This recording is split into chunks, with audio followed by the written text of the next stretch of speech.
Welcome everybody to the 51st class in the Bhagavad Gita study series.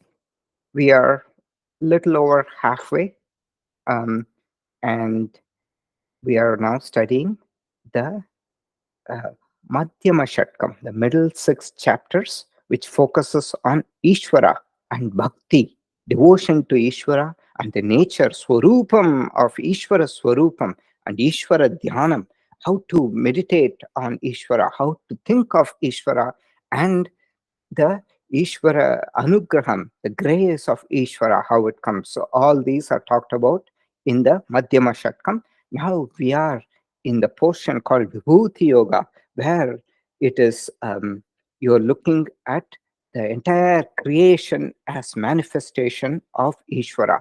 So it is um, Jagat uh, as the manifestation of Ishvara. So this is we are close to the end of the 10th chapter, and hopefully we will conclude it today. As usual, we would like to acknowledge Swami Paramarthananda Saraswati for the traditional rendering of Vedanta as it was done for over 1,000 years, starting with Adi Shankaracharya. And we'll say a small prayer. Om Shri Gurubhyo Namaha Sadashiva Samarambham Shankaracharya Madhyamam Asmadacharya Paryantam Vande Guru Paramparam. Salutations to the lineage starting with Lord Sadashiva, with Adi Shankaracharya in the middle, and continuing up to our immediate teacher, Swami Paramarthananda Saraswati. So, as I said, in this chapter, it talks, so there are various forms of Ishvara for various levels of bhaktas. For the beginner student or the Manda bhakta, the, uh, the form of Ishvara is Ekarupa Ishvara or Anekarupa Ishvara. As Krishna, Rama, Shiva, you can worship one at a time, or you want one after the other you worship. Then now in this chapter we are studying the Vishwarupa Ishvara, or the cosmic form for the little advanced student, Madhyama Bhakta, the intermediate student. And finally, for the advanced student whose mind has become steady, it is Arupa or Nirguna Brahman for the advanced student.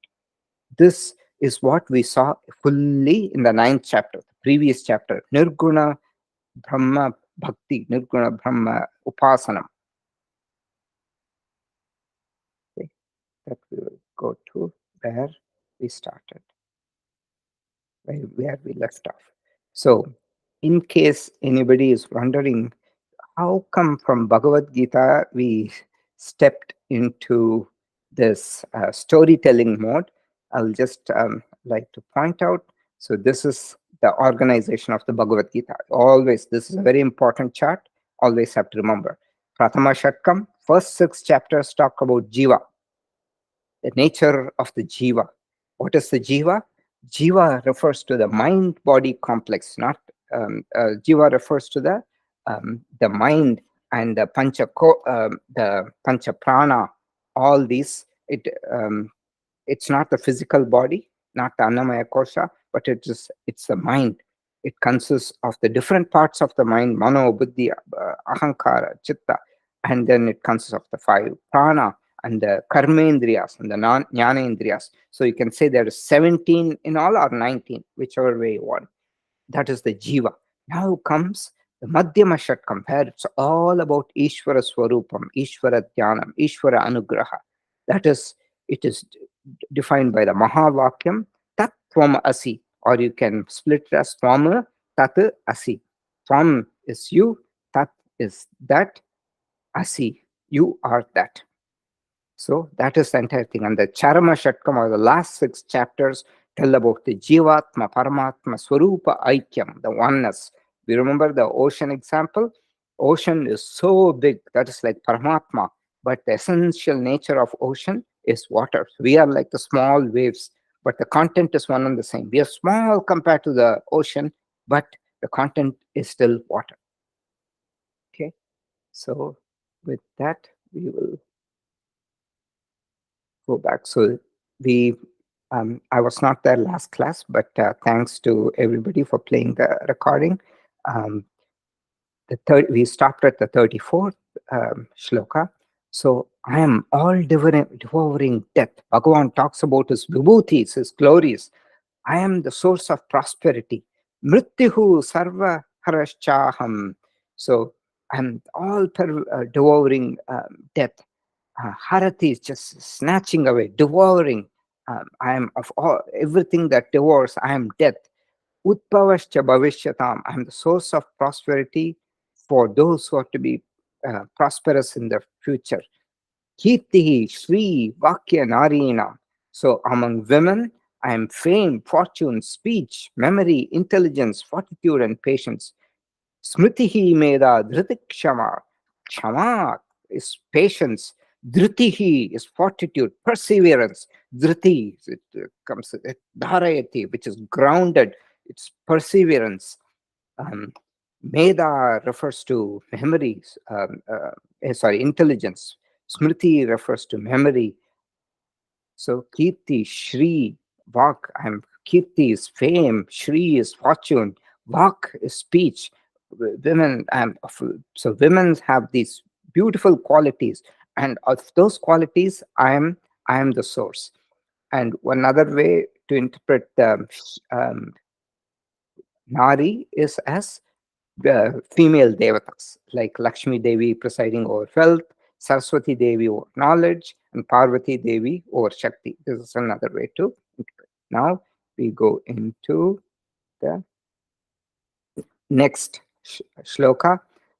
Bruhat samatata samnam Gayatri chandasamaham Masanam margashirshoham Dhunam kusumakaraha. Okay. Of the Sama hymns, Sama Vedas, of all the Sama hymns, I am the Brihat Sama. So even though the Brihat Sama mantra itself is small, so this isn't the Sama Veda. It's one portion is called Brihat Sama. Brihat means big. That's why it's called Brihadaranyaka Upanishad. It's very big. But this mantra is small, but it's called Brihat Sama. Why is that? Because it is glorifying Bhagavan, the Lord who's infinite. Therefore, it's called Brihat Sama. Of the Chandas, I am Gayatri. Now, Chandas has two meanings. One is the Vedic meter, like Anushtup Chandaha, Trishtup Chandaha. That is the Vedic meter. We've been chanting in this meter 32 syllables for the Anushtup and 44 for the Trishtup. A Vedic mantra is also called a Chandas. So, Gayatri is a Chandas, it is a Vedic mantra. Okay.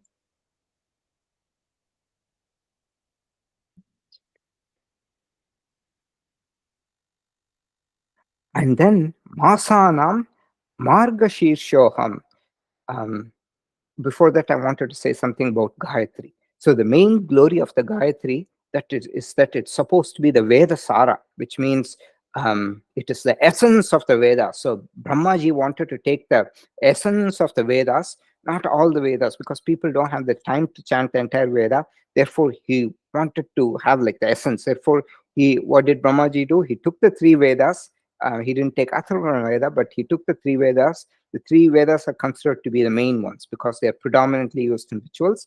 Atharvana Veda is not so much used in the rituals, therefore they do not include it. Even Bhagavan talks about the three Vedas only. And what did Brahmaji do? He took out the essence. That essence is called Gayatri Mantra. And among the months, I am Margashirsha. Margashirsha month, that's the month between December 15 and January 15. Krishna, it's in the Indian calendar, it falls between December 15 and January 15.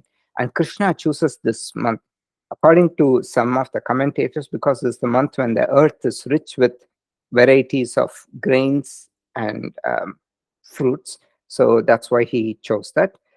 There are other commentators who point out that it's because it's considered to be the dawn of the morning, early morning of the Devas. For the Devas or the Devatas, our 1 year is equal to 1 day. because their time scale is different.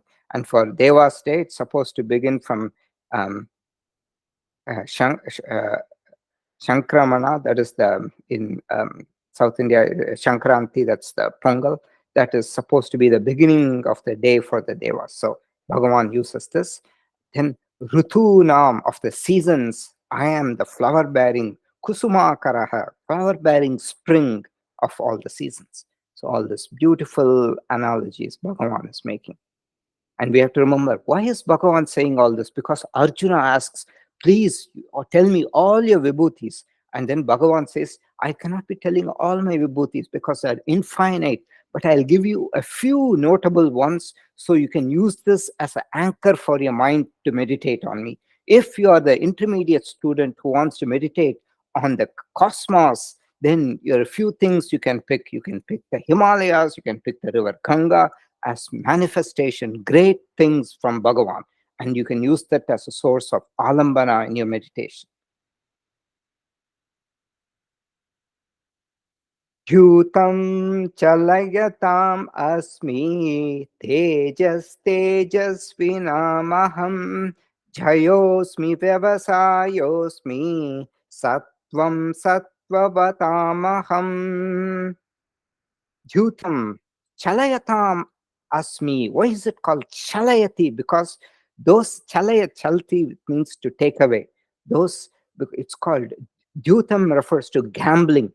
Why is gambling called a chalayatam? Because it robs us of our discriminative power. Okay? In the Bhagavatam, it is said that in Kali Yuga, um, Kali resides in a few places. The Kali Devata means the Devata which will take a person from spirituality into downfall, spiritual downfall. In Bhagavad, so the story is elaborately said. Kali was to be driven out. Then this Kali Devata requested Bhagavan to allow him to reside in some places and delude the human mind. And if a human um, um, mind goes to those places, he or she will be sucked down. So Parikshit, so in the story goes that Parikshit decides, he was going to almost kill the, let me, he was going to almost kill Kali, but then Kali pleaded, and he was allowed to live in a few places. So the Bhagavata Purana, this I'll tell you the story, Parikshit and Kali. In the Bhagavata Purana, the very day and the moment Bhagavan, Krishna, left the earth, okay, Kali Yuga started. So Kali, who promotes all kinds of irreligious and improper adharmic activities, came into the world. And after Parikshit is Abhimanyu's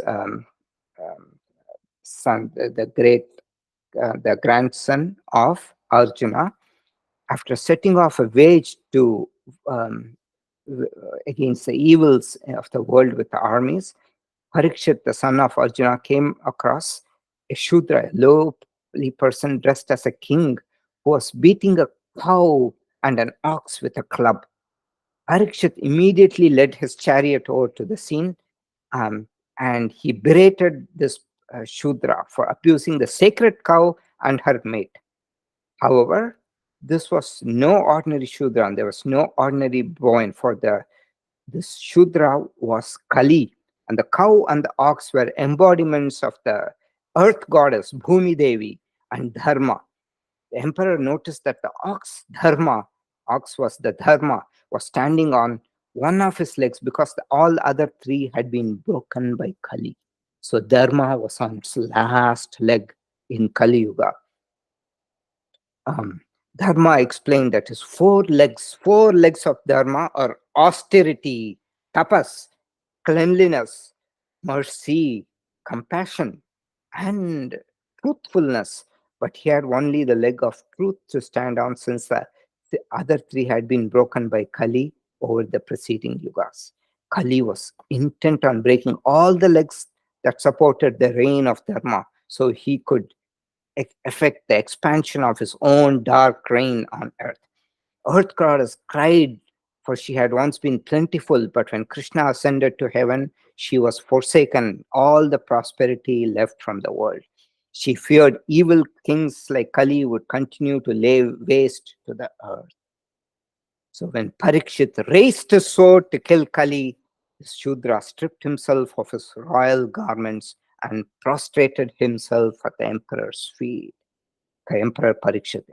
Parikshit immediately knew Kali tainted the world with his evil, so he had no place in it, and he raised the sword once more to kill Kali. But Kali interceded again and begged the emperor to spare his life and allow him a place to live within the empire. Parikshit decided that Kali, you will now live in gambling place houses, in taverns where alcohol is served, in men and women of unchaste lives, improper sexual conduct and unchaste, engaging in other activities, mean men and women of unchaste lives you will live. And in slaughtering houses, Kali will live in slaughterhouses, and finally in gold, because humans are deceived by gold. So Kali, you will live in gold. And as long as Parikshit ruled in Bharat Desh, Kali stayed within these confines of these five places.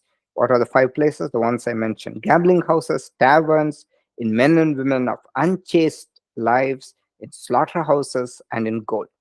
However, Parikshit was later cursed to die by snake bite after hunting in the forest and throwing a dead snake on an unresponsive sage practicing austerities. Upon Parikshit's death, Kali made his way back to other places like wildfire and established the power throughout the length and breadth of the world. Okay, so this is the story of Kali Yuga, Kali and Parikshit. So, what I'm saying is that gambling, so Yudhishthira, addiction for gambling is what caused the Mahabharata war and the entire thing, right?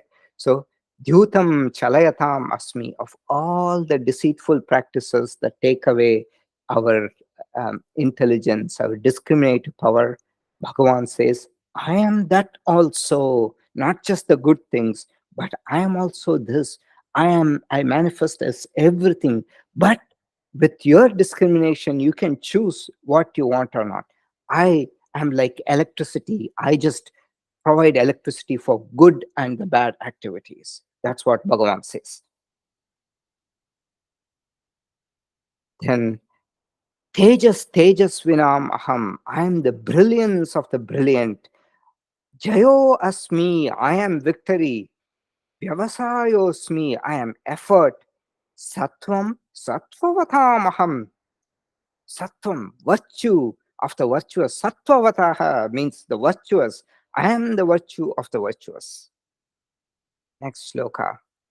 Vrishninam vasudevosmi Pandavanam dhananjayah Muninam apyaham vyasah Kavinam ushana kavihi.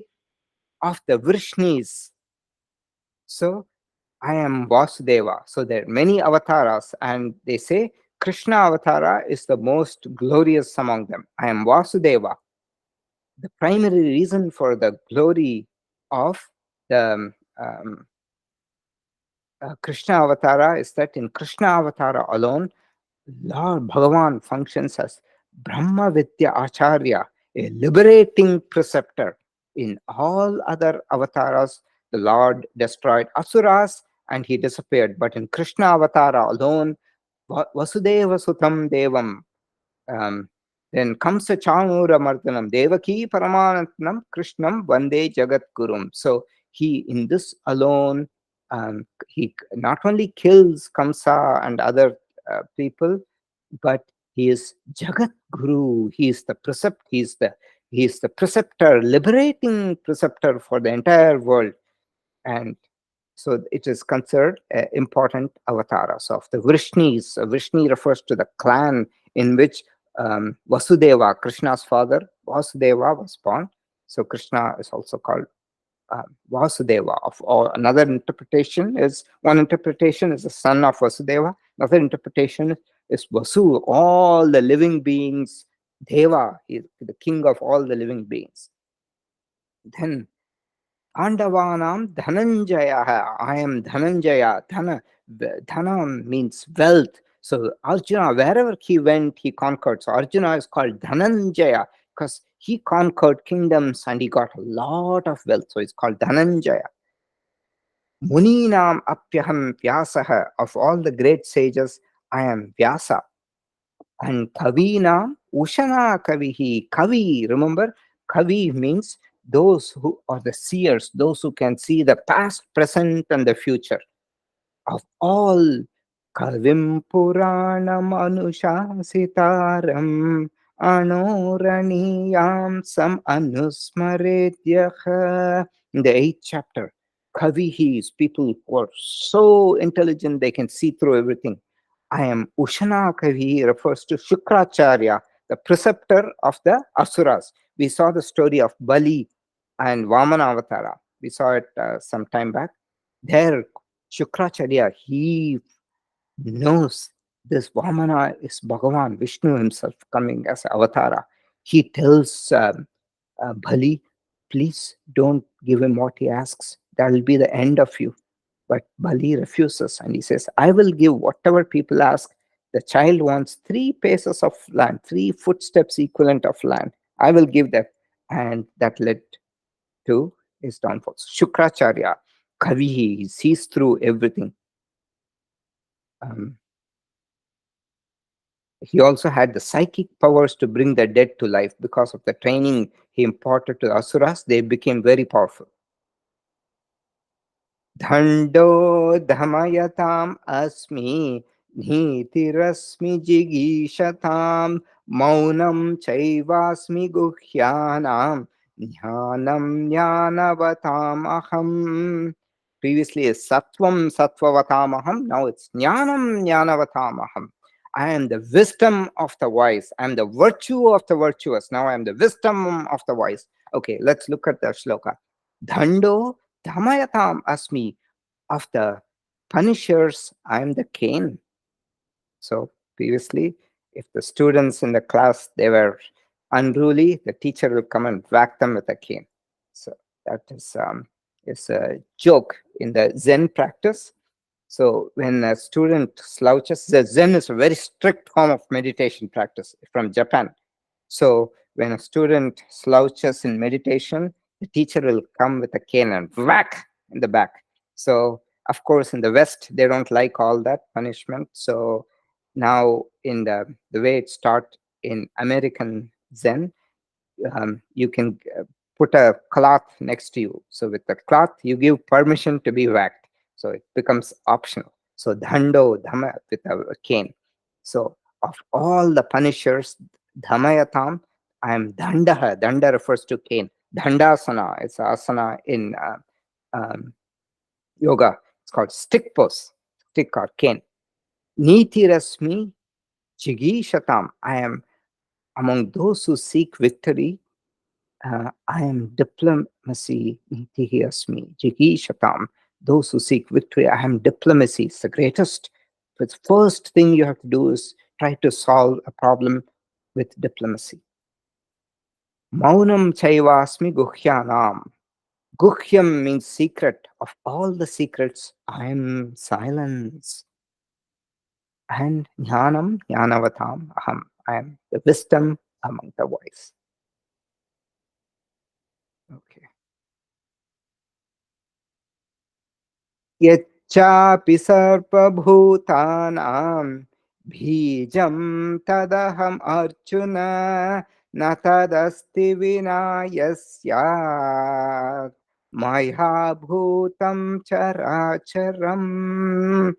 And whatever, yaccha api sarva bhutanam, all beings. Yaccha api means and whatever. Yat cha is cha and yat api, whatever the seed of all beings. Bijam means seed. Yaccha api is sarva bhutanam bijam. Bijam, seed of all beings, whatever be the seed of all beings, that I am Arjuna, I am the cause of all beings. Na tadasti vina yasyat maya bhutam characharam. There is no being, whether moving or stationary, which can exist without me. Na tad asti vina yasyat maya bhutam. Na tad asti bhutam. The way to read it is na tad asti bhutam vina yes maya syat. Without me, um, no being can exist. Whether chara, acharam. Charam means moving being, acharam means unmoving beings like plants. Okay, so natad asti bhutam characharam yat syat maya vina. Maya vina, vina in Hindi also they use it. Without me. Maya vina means without me. There is no being that can exist. Na tad asti characharam bhutam. There is no being that is there which can move or not move. Yat syat maya vina, without me. So we are now wrapping up. Last three shlokas, Bhagavan will wrap up. He will say, Nantosti mama divyanam vibhutinam parantapa yesha tatvesha pro yesha tatvesha tap proktaha vibhutir maya. Yesha vibhute vistaraha. This detail of gore is maya proktaha, told by me, to udeshastaha, only a brief mention. There is no end to my divine glories, O Arjuna. Nantosti mama divyanam. Na antaha, end, asti. There is no end to my divine glories, vibhuti, divyana, vibhuti nam divyanam. O Parantapa. Parantapa means scorcher of the foes, refers to Arjuna. So, Esha Vibhute Vistara, this detail of glories. I've told you so many things, but it is only, yeah, to Ude Shataha. So, Eshatu Ude Shataha, which means this is only a brief mention. You, all this detail I've told you is just a brief mention of my glories. Okay. यत् विभूतिमत्सत्त्वं श्रीमधुचितमेव वा तत्तदेवावगच्छत्वं मम तेजोंश्च सम्भवम्. Whatever being there is which is glorious, prosperous, or powerful, may you know that to have sprung from just a portion of my splendor. Yat sattvam, whatever being. Sattvam here means whichever exists, that you can say a being.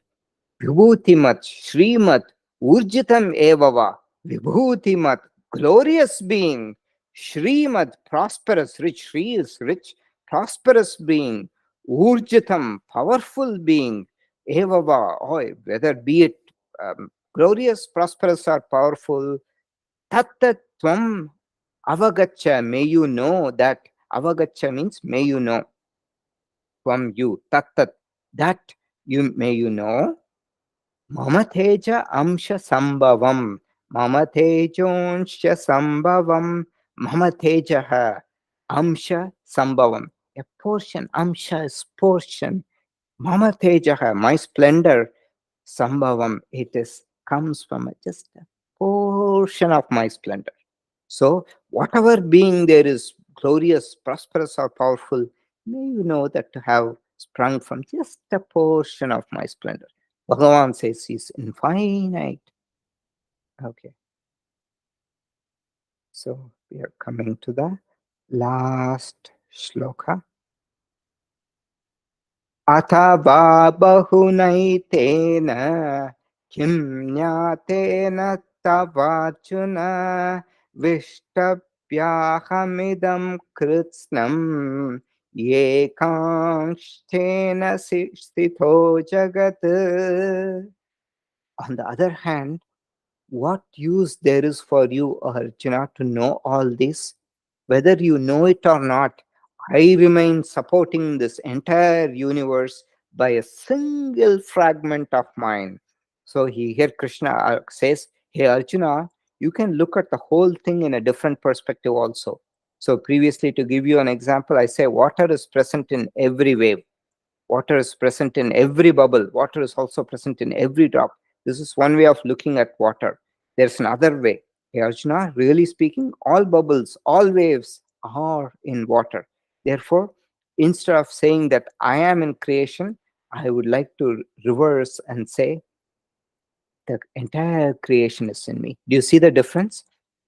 If I am in creation, I am an object 1, 2, 3, 4, 5, 6, 7, 8, 9, 10. It's like the Horcrux in this Harry Potter movie. You destroy 1, 2, 3, 4, 5, 6, 7, 8, 9, 10, then Bhagavan is destroyed. But that's not the case. Everything is in Bhagavan. So whether these things exist or not, Bhagavan continues to remain. Bhagavan is much more than these things. So that's what Bhagavan says. And what use is for you to know all this? You think I am, if you know all this, you know me? No. All these exist in me, who am infinite. I am much more than these things. Okay. So beautiful shloka. Om Tat Sat Iti Srimad Bhagavad Gita Su Upanishadsu Brahma Vidyayam Yoga Shastre Shri Krishna Juna Samvade Vibhuti Yogo Nama Dashamotyaya. Thus, in that glorious Bhagavad Gita, Srimad Bhagavad Gita Su, Srimad means glorious Bhagavad Gita. Upanishadsu, in this Upanishad, the Bhagavad Gita is considered a condensation of the Upanishads. Brahma Vidyayam, the knowledge, Bhagavad Gita contains the knowledge of the Brahman. It is Yoga Shastra. In this Yoga Shastra, Sri Krishna Arjuna Samvade, on this dialogue between Krishna and Arjuna, samvadam. Samvadam means speech. Samvadam means balanced speech. It's a dialogue. It's not like Krishna giving lectures. Arjuna is asking questions. Samvadam, equal speech. Vibhuti Yogo Nama. Thus, in this glorious Bhagavad Gita, the Upanishad, the knowledge of the Brahman, the Yoga Shastra, ultimate authoritative scripture on yoga, in this dialogue between Krishna and Arjuna, hence the 10th Dashamotyaya, 10th chapter titled Vibhuti Yoga, the yoga of the divine glories or manifestations of Bhagavan.